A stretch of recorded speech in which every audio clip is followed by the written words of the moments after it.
I'd been suffering from an intermittent non-physical ED problem for approximately the past year or so, which was increasing in intensity when I finally contacted Brian.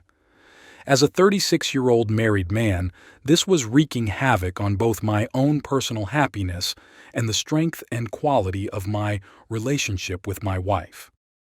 Through hypnosis, Brian helped me get to the core of my problem. Unfolding over the course of several weeks, we uncovered various, sometimes buried, feelings that had been contributing to my problem: anger, resentment, anxiety, stress, lack of self-confidence, and guilt.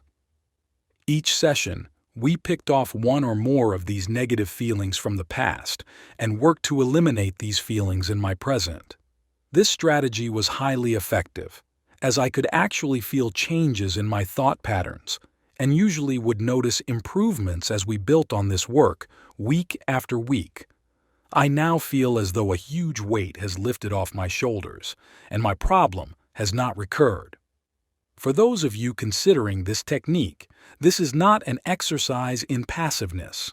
You are a completely active participant in the process. In my own personal case, I was able to keep all my own thoughts and feelings private.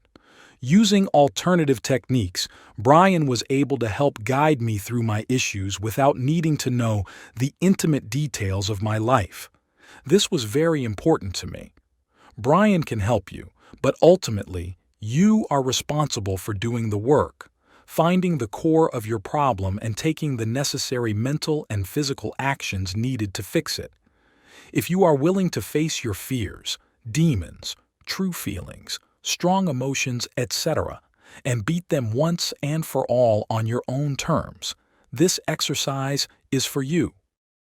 I am extremely grateful to Brian for his commitment and guidance in helping me to get my life back on track.